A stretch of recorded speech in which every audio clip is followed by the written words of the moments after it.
Good afternoon. I need to use this in order to be recorded, and so that Peter, my co-presenter or co-correspondent, can hear me. But I feel a little bit silly walking around with a large microphone in a small room. But forgive me for that. So my name is Tom Dunn. I run a company called Orbian, which is a supply chain finance company operating around the world. And Peter McKillop, who was supposed to be occupying one of the chairs here today, is not empty chairing us kind of in protest, but actually has fallen victim to another victim of the pandemic and tested from his apartment. So he's calling in from his office or his apartment in Manhattan, where he will still be able to provide us with his wit and wisdom as the owner and editor-in-chief of Climate and Capital, one of the main publications around this topic at the moment. So what we wanted to do today, and we were going to sort of conduct this as something of a conversation into which we kind of invite you all to participate, because I think it's very important that, particularly given the scale of this gathering, we should all be able to participate. With Peter in New York, it's going to be a little bit more awkward, but I think that we can make technology work in our favor as far as possible. So we will get started. What we wanted to talk about today was just some kind of the recent trends and thoughts around the climate agenda, broadly speaking. And I say the climate agenda, broadly speaking, the ESG agenda, broadly speaking, but within a particular context of the climate agenda.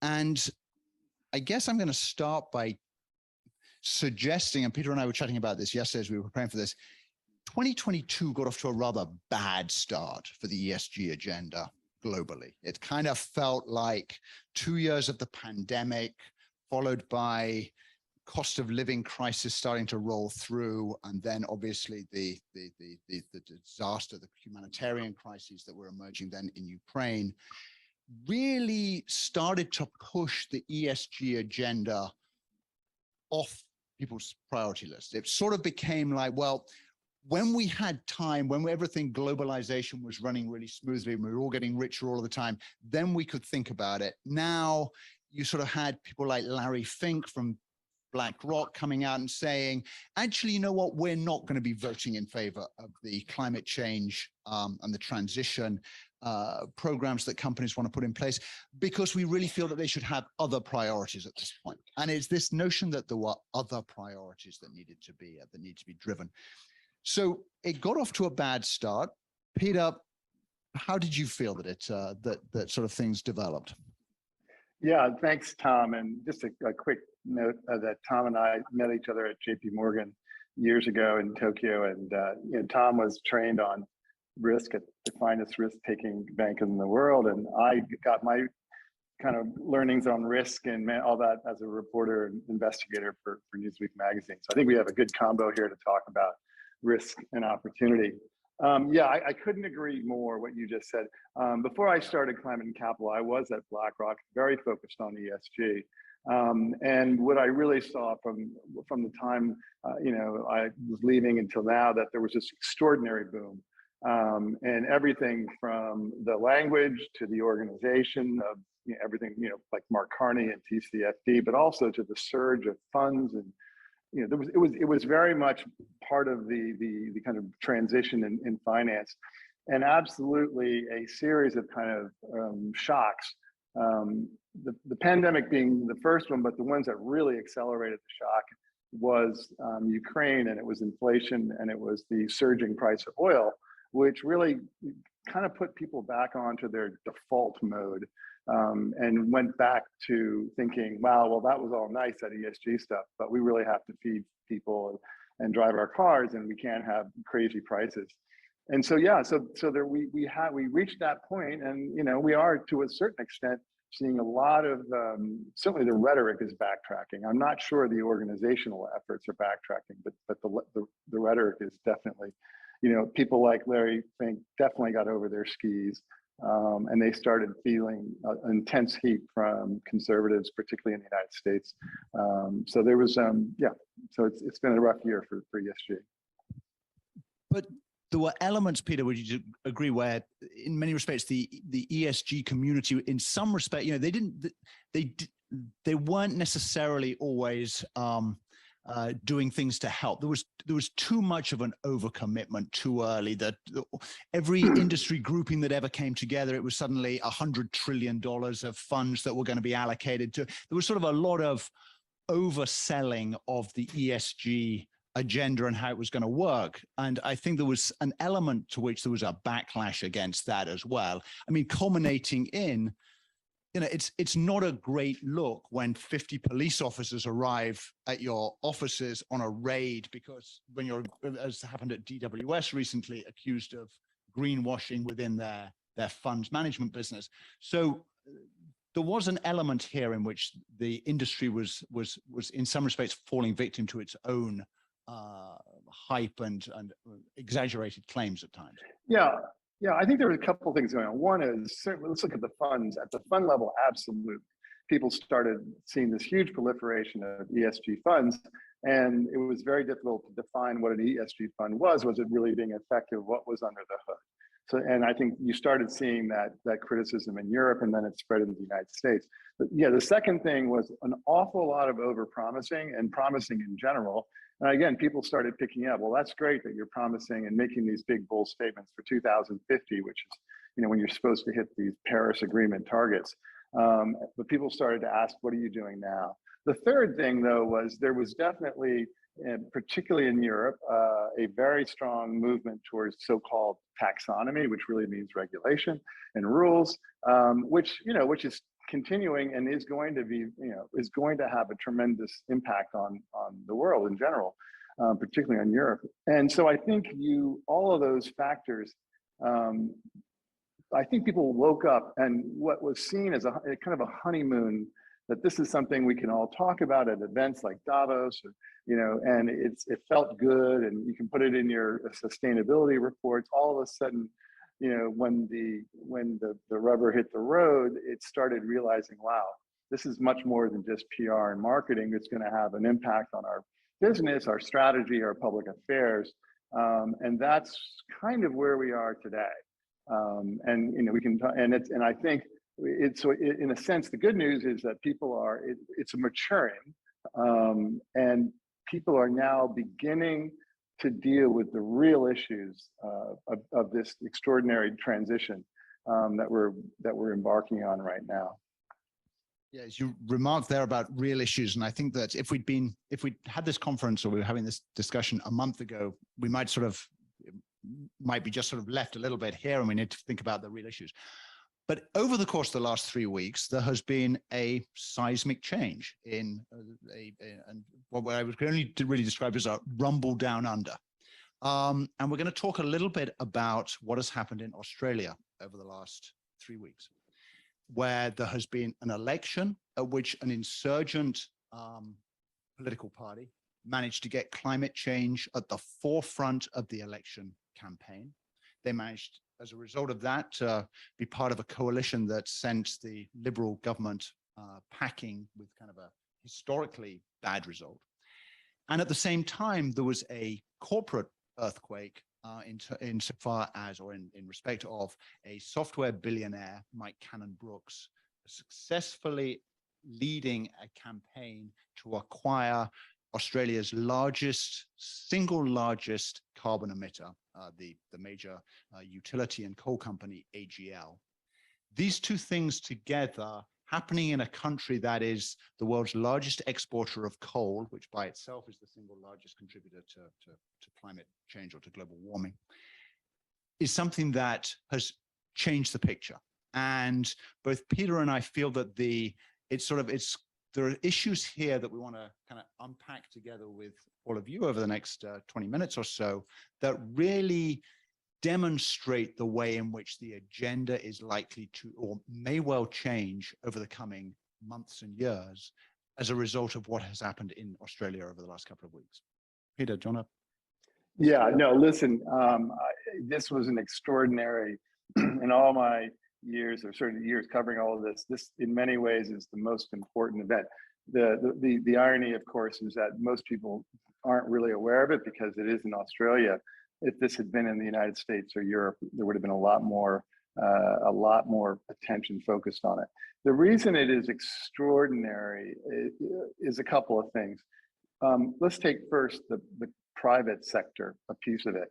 You now have a person who has acquired enough shares and kind of coalition of the willing, shall we say, to now control, as Tom said, the largest emitter of coal in Australia. That means that company, which had already committed, and part of the issue was a vote on this future, had committed not to do what he is about to do, which was to continue to delay their transition away from coal.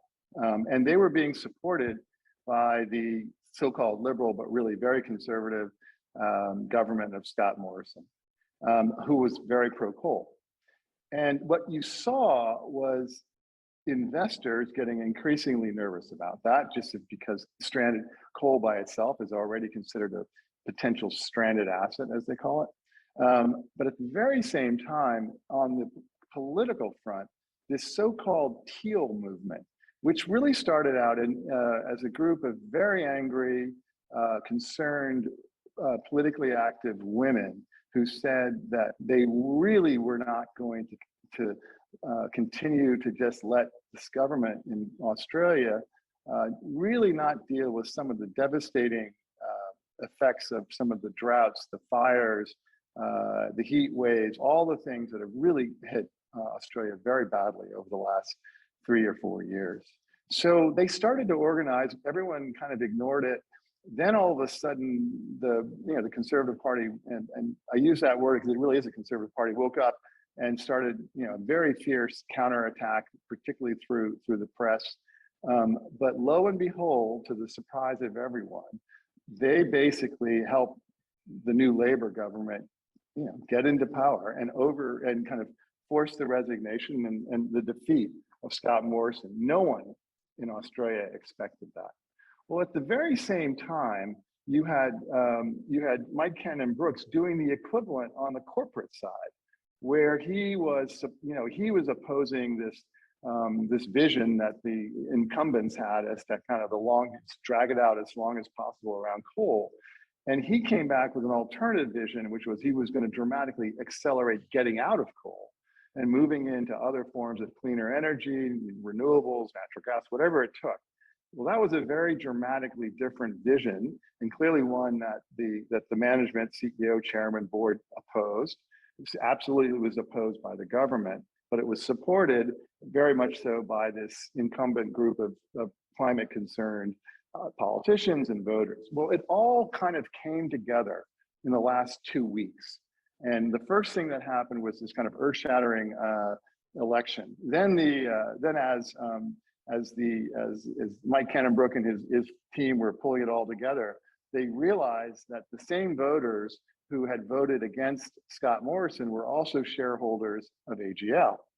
So now the institutional voters had enough retail voters to basically put together a coalition. They went to the board, they said, guys, checkmate. And over the weekend, the CEO, the chairman, 2 board members resigned. And that's kind of where we are today. So it's a very unusual, very hopeful, also, but unquestionable, we don't know what's going to happen going forward. But what we do know is the combination of a much more pro-climate, I would argue, Labour Party, plus a very committed, I would almost call him activist, green mailing, raider, capitalist investor, are now aligned on dramatically reducing the amount of coal that is consumed, produced, and exported from Australia.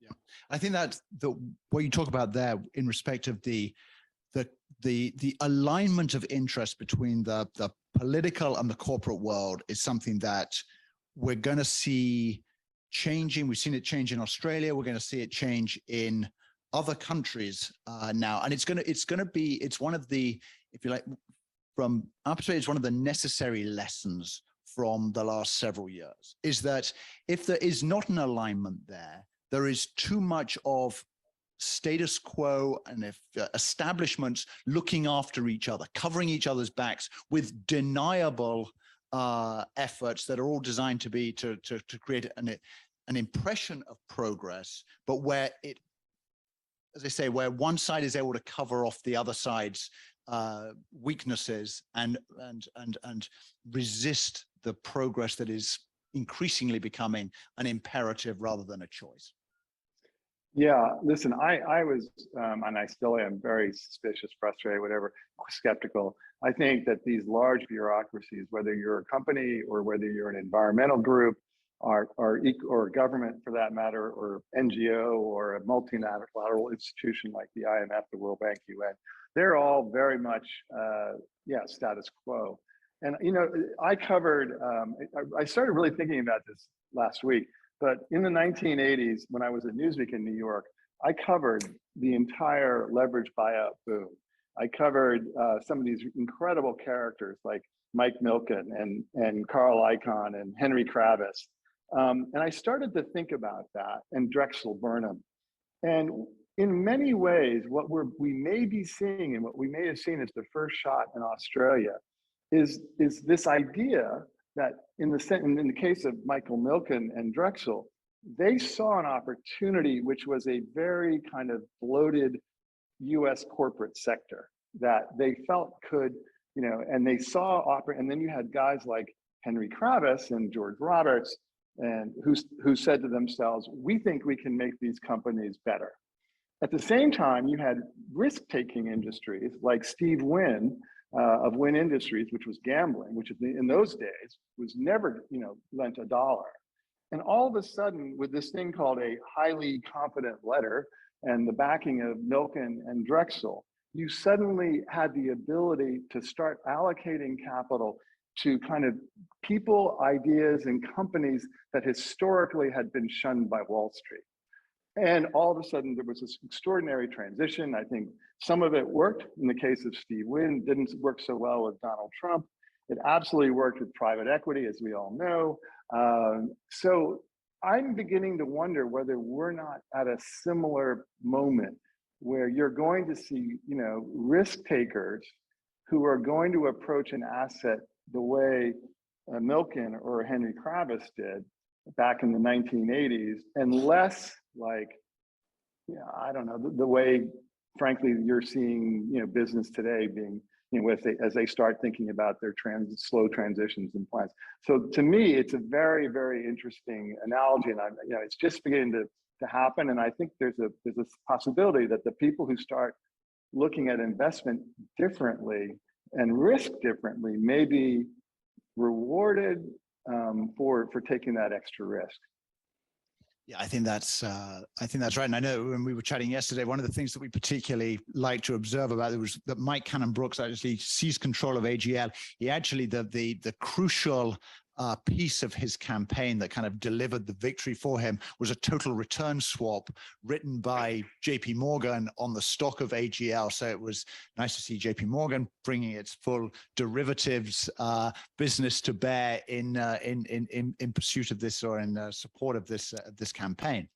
Why don't let's pause there for a minute and sort of, you know, one thing, Tom, let me just Tom, let me just ask you a question, because you raised something very interesting yesterday, which is the challenge, as Tom raised, was right now investors are very reluctant to take that risk, whether that's the risk on their portfolio of investments or whether that's, you know, funding a potential solution. So I don't know, Tom, if you want to just quickly talk a little bit about that, and then we can turn it over. Yeah, I think that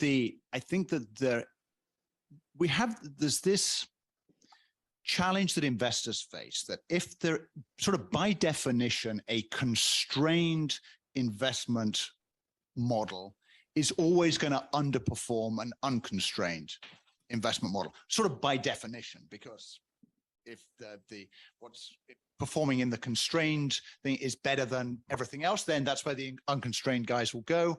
If they're not, if it's if it's not performing the best there, then the people that have got an unconstrained portfolio will do better. And this we see, and we saw this earlier this year with what I can only sort of describe as sometimes the kind of like the Schadenfreude around the fact that suddenly the green stocks that have been doing so well in 2020 and 2021 were not doing so well, and suddenly it was the Exxons and the Chevrons that were suddenly doing, and there was sort of like this, almost like this, I won't say gloating, but a certain degree of satisfaction reported in some of the press and among some of the investment community that suddenly, well, how smart did all of this green stuff really look? And so we've got that issue, and instead what we've got to try and do is move away from situations in which the constraints that are being put on investors that are seeking to support the transition economy no longer are damaging their relative performance against unconstrained investors. And that means in many respects freeing up a lot of the inbuilt advantages that sit within established businesses that have lower costs of capital, that have more natural access towards debt financing, that are not so reliant on subsidy, or that may be reliant on subsidies that are already well established, as opposed to new subsidies that constantly are giving rise to debate and sort of a NIMBYism that takes place as to why one particular group is getting a new subsidy as opposed to somebody else. One of the things that has become clear even with the Australian piece, is that suddenly people are realizing that that the transition economy is not a win-win. There are going to be losers, and the reallocation of risk and return from the people that are going to be the losers is going to be something that requires direct action. The management team of AGL have been the losers from Mike Cannon-Brookes' initiative. There was no trying to parse a win-win out of that. That is what Scott Morrison's government was, a loser from what has happened. And and I think we're going to start to see that happening again more and more as people realize that the unquestioned win is the survival of life as we know it. But within that context, there are going to be losers. Not everybody is going to have all of their positions fully adjusted and economically compensated. So yes. Comments, questions, thoughts, and I need to hand out some microphones to whoever's the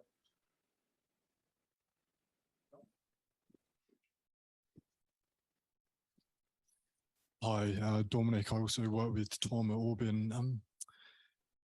Peter, I don't know if you can hear me. Is the mic working? I can. Mm-hmm. Perfect. So when we're thinking about the various actors who are positioned to tackle or move towards the ESG transition, we've spoken about investors, governments, the private sector. What do you think the role of central banks should be in that transition, particularly in the context that historically the role has been around price stability? Do you think they should take a more activist approach to this? So that's a great question. And let me just first say that here's the potential upside. If there's any organization or group of organizations, multilateral global organization that's actually effective, it is the informal coalition of central banks under the BIS and the Basel standards.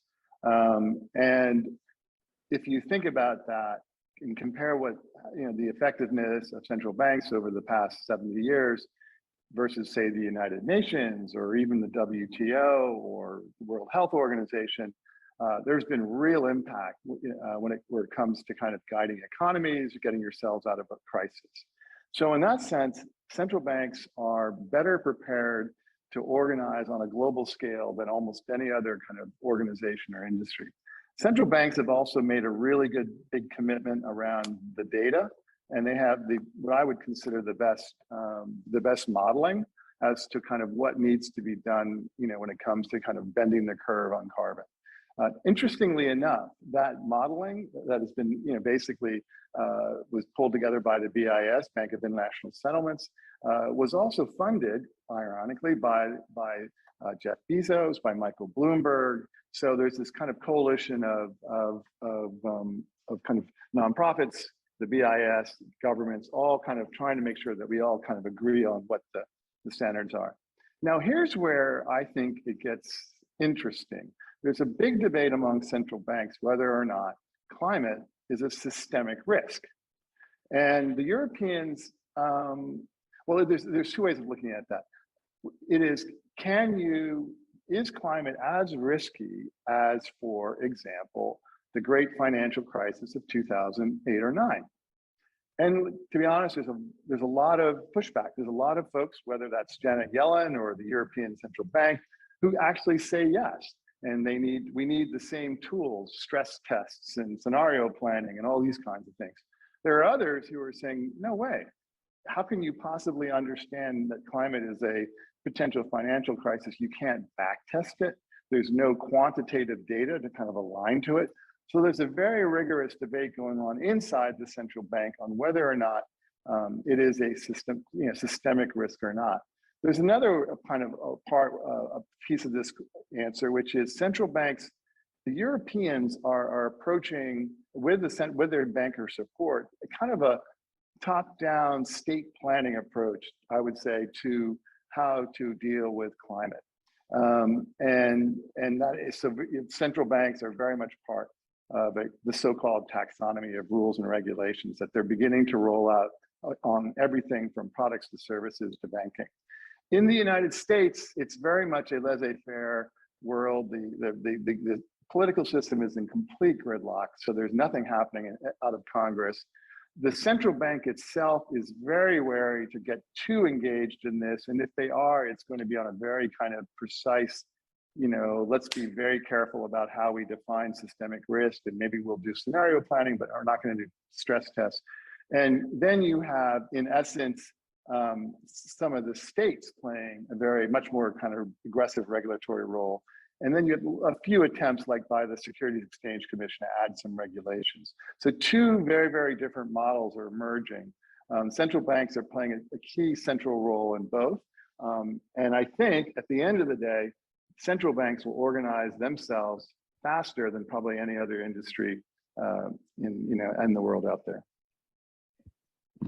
Just let me ask you, kind of related to that, what role do you think the rating agencies should play? And there's been some studies out just in the last week or so talking about comparing the role of the rating agencies with Moody's, Standard & Poor's, Fitch, and in rating, giving credit ratings to people, and that there is one of the statistics that come out is that there's a 92% correlation between the results that these firms generate. So there's a high degree of confidence and consistency in the results they're generated. Whereas there are a plethora, there are hundreds, if not thousands, of rating agencies for green and ESG considerations that have no consistency of results. There is a correlation that sort of is effectively zero around those results, which is so. Is it time to start to end the Wild West of everybody being allowed to have their own, pick their own rating agency for this, and instead to say the rating agencies, we may all not like the rating agencies at times, we may all kind of object to the methodologies they use, but the fact is that they have underpinned a multi-trillion-dollar a year issuance market by giving some consistent standards that everyone's able to adhere to. Is it time for us to move that way? So I think there's three things that you need to unpack in what you just said. The first thing to remember is everything up to this point has been voluntary. And now obviously the European taxonomy regulations are starting to change that, and they're trying to do that in the US. That's number one. Two, I couldn't agree more. Absolute Wild West out there as far as everybody with a dream to make money and whatever has come up with some sort of standard. A lot of effort has been made, again, this time by the FSA, which is the Financial Securities. It's the FSOC, which is the Federal Reserve Central Bank's kind of risk committee, along with this guy Mark Carney and the UN and everyone, to create the so-called TCFD, which is again trying to unify and create this global standards. So there's some headway there. I am skeptical about the rating agencies for kind of the classic reason you should be skeptical of rating agencies. is that I think they're pretty conflicted, as they were prior to the financial crisis. So on the one hand, you're absolutely right. They have the intellectual, chops and the resources to really do a superb job of analyzing climate risk, just as they had historically around company risk. But at the same time, they're the ones who are developing the indexes that are being that the large asset managers are building their funds around. So once again, this inevitable issue of kind of, can you really trust the rating agencies and their ratings, when at the same time they are in essence creating the indexes? They're not in essence, they are creating the indexes in very close collaboration with the index, asset sellers, i.e. BlackRock and State Street and those guys. So to me, that's a very difficult position. They will tell you that there's a church and state and the Chinese firewall and all that kind of stuff. I just worry that they're gonna find themselves in the same boat that they were in right after the financial crisis, where everyone challenged them on kind of how did you rate that agency this way or that way, after the collapse of it, this, that, and the other. So it's again, it's for them and for us, understanding kind of what the role of the rating agency, I think, is kind of important.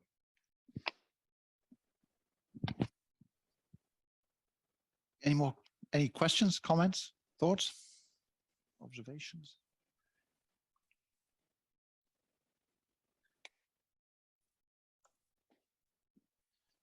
So Peter, what's next for climate and capital? Where are you going to turn your attention to now?